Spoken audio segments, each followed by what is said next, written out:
สบายดีทุกคนวันนี้พาทุกคนมาเก็บใบขี้เหล็กไปอ้อมเนาะนี่ใบขี้เหล็กอ่อนๆบ้านเฮาเริ่มป่งหาแต่ป่งเก็บขี้เหล็กไปอ้อมขี้เหล็กนี่ละบ้านนอกบ้านนาเฮาหากินจังซี่ละพาเก็บหญ้ากินไป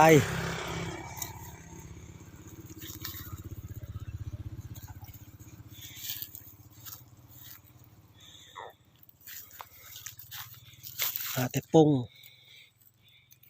เพราะว่าหานมันหาแต่ป่ง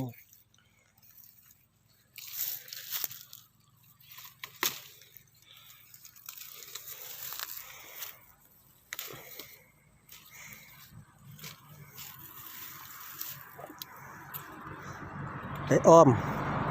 มใส่กระดูก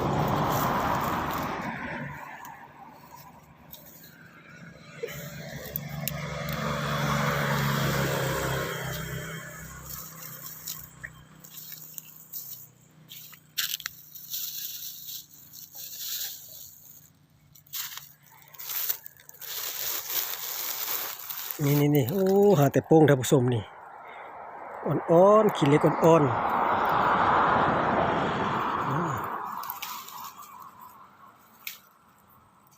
หาแต่โป้ง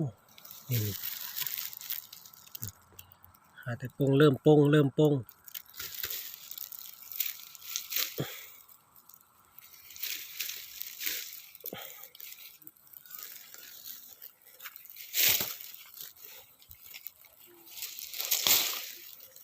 ไปอ้อมใส่หนังอ้อมใส่กระดูกก็ได้เนาะแล้วแต่ผู้มัก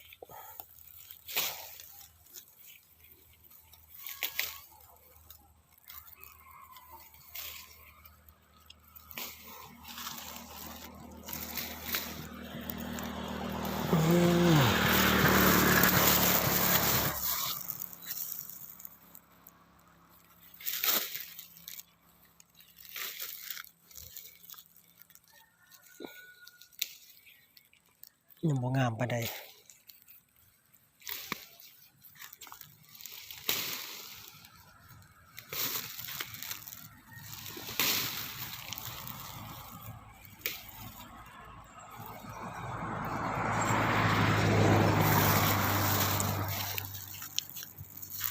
โอ้เทื่อนี้ถือว่าโป้งหลายเทื่อนี้ทุกคน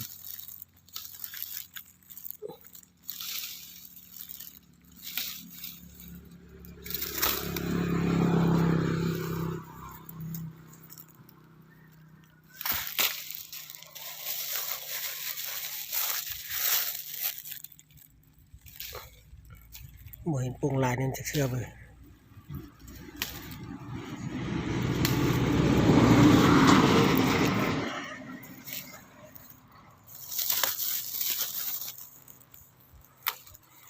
สบายดีทุกคนที่รับเบิ่งรับชมเด้อ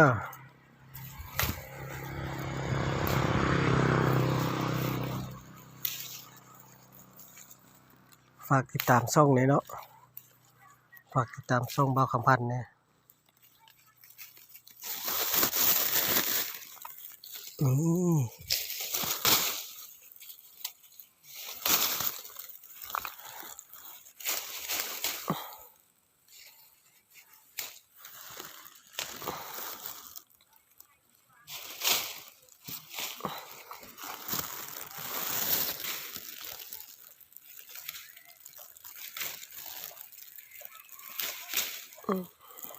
กำลังอ่อนๆ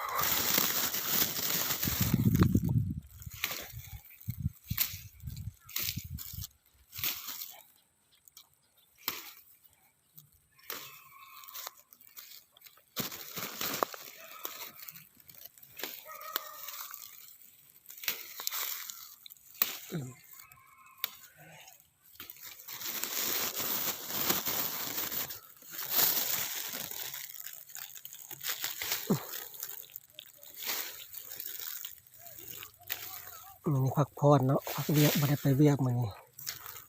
เราเก็บผัก